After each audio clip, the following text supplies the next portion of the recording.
Hello viewers, welcome back to my YouTube channel Learning World Classes. I am Harshita and I am back with another video of preposition which is emphasis on the prepositions of time. Before this video we have also 2 or 3 videos regarding prepositions, introduction, definition and the kinds, and the preposition of location we have also completed. And now we are going to move around prepositions of time. Time माने समय, यानी कि जो prepositions time को दिखाते हैं या time को दर्शाते हैं, जो कि टाइम से रिलेटेड आपकी रिलेशनशिप को डिस्क्राइब करते हैं. Okay, so what is the use of preposition of time? Okay, let me know. Preposition of time are used like to indicate when something happens, यानी कि कोई चीज़ कब हुई, एंड हाउ फॉर लॉन्ग, यानी कि कितनी देर तक वो चीज़ हुई.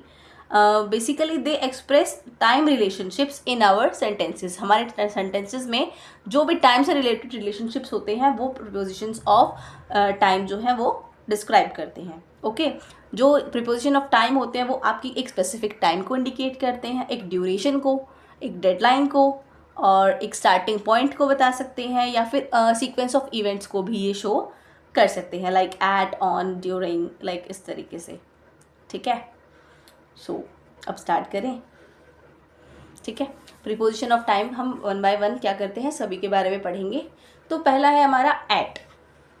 ठीक है, at to indicate a specific time, यानी कि जो एट प्रीपोजिशन है वो क्या करता है, एक स्पेसिफिक टाइम को इंडिकेट करता है. Like I will meet you at 5 o'clock, यानी मैं तुम्हें 5 बजे मिलूंगा या मिलूंगी. ठीक है, तो एट का यूज़ हम क्या करते हैं जब हमें कोई स्पेसिफिक टाइम को डिस्क्राइब करना होता है. Next one is on. On is use to indicate a specific day और डेट. ऑन का यूज़ हम कब करते हैं जब हमें कोई पर्टिकुलर डेट बतानी होती है या particular day, like he will see you on Monday, या he will see you on 10th August या 10th April, इस तरीके से. ठीक है, in denotes the period of time, यानी कि जो इन है वो एक पीरियड ऑफ टाइम को डिनोट करता है. जैसे कि I will finish the work in a week, यानी मैं अपना काम खत्म कर लूँगा एक हफ्ते में I will complete my work. ठीक है. During indicate something that happens with in a specific time period, यानी ड्यूरिंग का जो मतलब है वो क्या करता है, लाइक इंडिकेट क्या करता है, कोई चीज़ हो रही है एक स्पेसिफिक टाइम पीरियड पे होगी. जैसे I will be on vacation during the summer, यानी समर के दौरान. ड्यूरिंग का मतलब बेसिकली होता है दौरान, यानी कि समर के टाइम पे मैं वेकेशन पे हूँगा. ठीक है.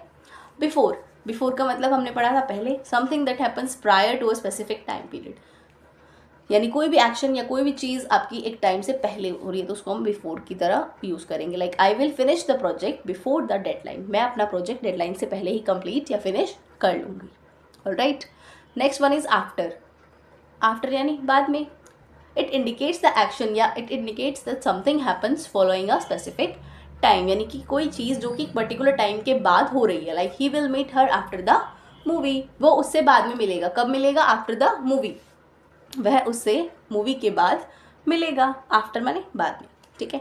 बाय इंडिकेट्स, जो बाय है हमारा word preposition of time, it indicates a deadline.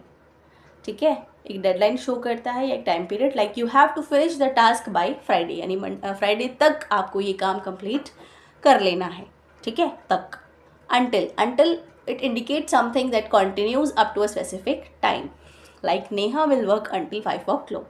Neha 5 बजे तक काम करेगी. ठीक है, यहाँ पे एक स्पेसिफिक टाइम दे दिया, यानी उस टाइम तक इसको कंप्लीट करना है.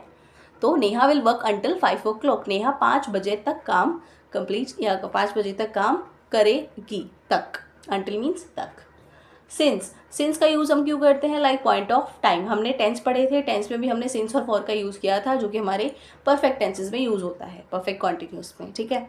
सिंस का मतलब, सिंस हम कब यूज़ करते हैं जब हमें पॉइंट ऑफ टाइम को डिनोट करना होता है. Like I have studying English since 2010, यानी कि मैं इंग्लिश पढ़ रहा हूँ 2010 से. ठीक है. फॉर का मतलब, फॉर का यूज़ हम कब करते हैं जब हमें एक पीरियड ऑफ टाइम को डिनोट करना होता है, यानी कि कितने टाइम तक के लिए. He will go abroad for 5 years, वह 5 सालों के लिए अब्रॉड यानी फॉरेन जाएगा. ठीक है, तो ये थे हमारे prepositions of time. I hope आपको समझ में आया होगा.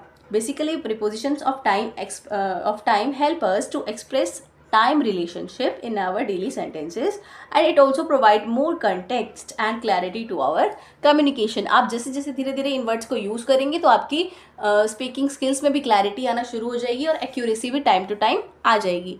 बिकॉज अभी आप क्या कर रहे हो, वीडियो से आपने पढ़ा, आपने वर्ड्स को जाना, वर्ड्स का मीनिंग देखा और साथ में एग्जाम्पल को देखा. तो आज आप मान लिया आपने प्रीपोजिशन ऑफ टाइम पढ़ा, आपने 5-10 में से कोई भी 2 या 3 वर्ड्स आपने उठा लिए और उनके मीनिंग को समझ लिया.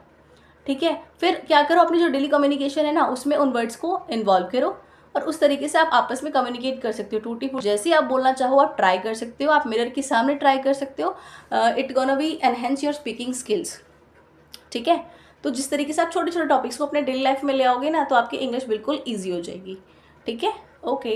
If you like the video please do like, share and subscribe. और जैसे जैसे आपको नए नए टॉपिक्स भी चाहिए तो you please let me no in the comment section. Okay, thanks for watching.